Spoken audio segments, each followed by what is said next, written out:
What's going on, beautiful people? And welcome back to another comic book review video. I'm your majestic sayer of words, SuperCliff. And if you guys are new to this channel, then please would you kindly smash that like and subscribe button so that you will always be kept up to date with your favorite top tier comics happening in the comic book world. And today, guys, we are continuing the fight for Gotham, the battle against Fear State, with Nightwing issue number 84, written by DC's Golden Boy, Tom Taylor, with the pencils by Robbie Rodriguez and the colors by Adriana Lucas. And if you haven't been keeping up with the events of Dick Grayson, then definitely check out the playlist within this video's description. It will help you get caught up with everything that's been happening in Tom Taylor's Nightwing. Thus, without further ado, let's get freaky.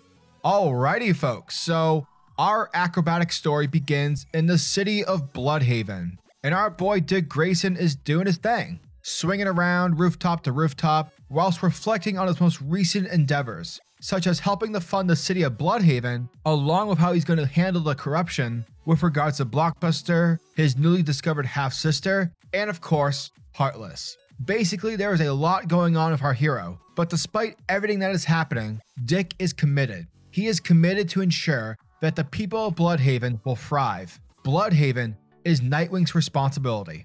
Suddenly, out of nowhere, Dick's radio comms start to go off, causing static and crackling noises. However, through all this noise, he's able to hear a message that is seemingly coming from Barbara, aka Oracle, and she's telling Dick that he needs to come over to Gotham City and that the lines of communication have been compromised, so don't bother responding back. Just head over to Gotham. Now, Nightwing is somewhat hesitant because, he literally just told everyone during a press conference that he was going to help the people of Bloodhaven from sinking into further depression. So basically, he doesn't want to come off like a person who just made a buttload of empty promises. However, Gotham City is currently a prime example of what Dick wants to avoid, because at the end of the day, Dick doesn't want his actions, his path, to turn Bloodhaven into Gotham City, a city which, due to Batman's actions, have essentially given the okay for supervillains to suit up or clowns to take over.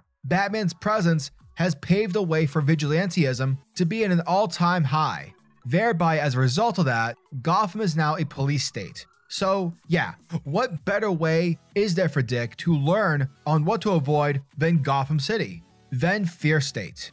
Thus, Dick brings his dog Bitewing over to his neighbor's apartment while he takes off to confront Gotham City, to confront Fear State.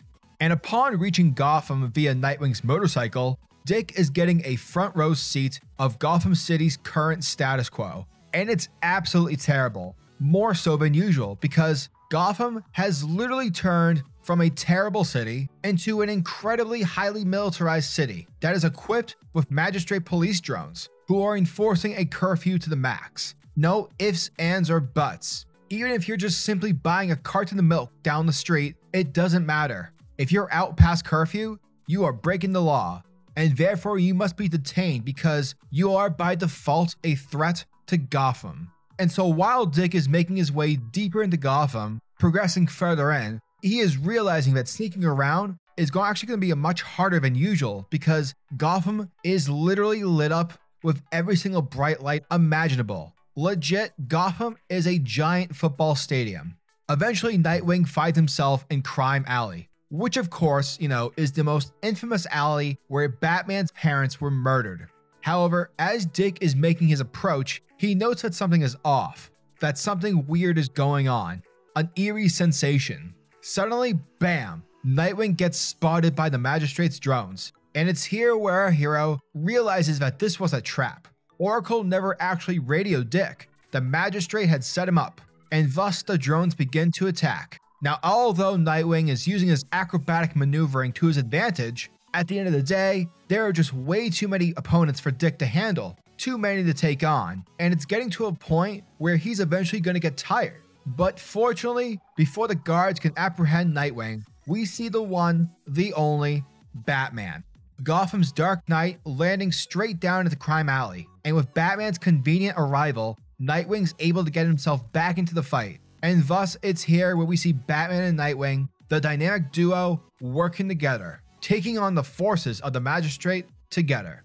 And as the fight continues to escalate, from Crime Alley through several apartment buildings, Nightwing comes to the conclusion that they cannot keep this fight going the way that it's going, because if they continue to fight the drones, their bullets are bound to hurt somebody in the process. Therefore, Batman has a solution, a safer solution, which is to travel under Gotham, utilizing underground tunnels that Batman has been using prior to this event's beginning. And as these two make their way through the tunnels, Batman begs Bruce to question, why?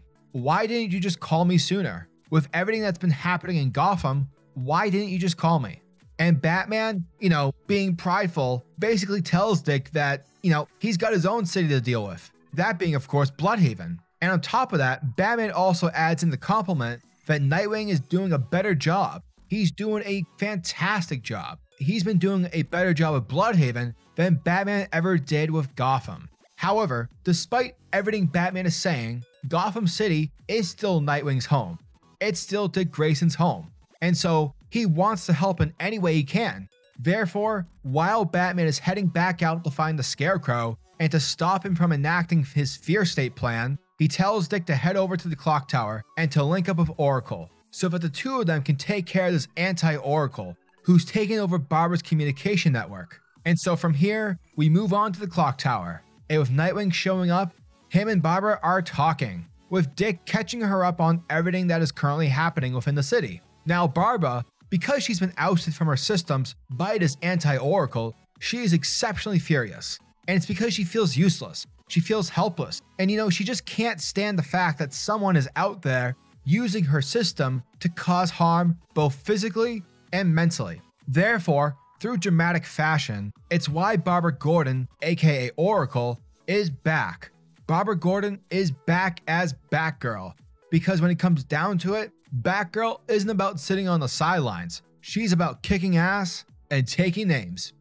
And that, folks, was Nightwing, issue number 84. And yeah, I'm not gonna lie, going into this issue, I was pretty hesitant because, for starters, it's a tie-in for a Batman event that honestly kind of sucks. Plus, with regards to the previous Nightwing story, that story was tight. And so because these next couple of issues of Nightwing are going to be tie-ins, I was afraid that the narrative of Dick Grayson's story was going to be bogged down by this event Fear State. However, I am happy to confirm that my fears, pun, were put to rest because this issue slaps. Hot damn, was this fun as hell. Tom Taylor is able to blend his narrative telling while still being able to achieve the mandate of having Dick Grayson's presence currently intervening within Batman Fear State. And he's able to do it so through amazing dialogue and basic mannerisms that Dick Grayson would just totally do in this particular situation.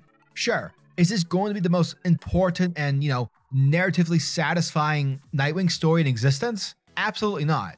But given the circumstance of this event, and if you look at it from a certain lens, and you view these next couple of issues as fun, action-packed, Dick Grayson stories written by Tom Taylor, then you'll definitely enjoy yourself. Also, the art in this book was pretty dope.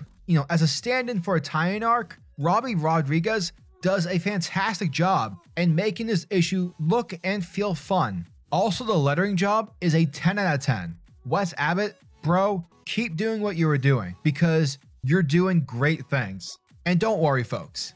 Bruno Redondo, God bless his soul, will be back after Fear State.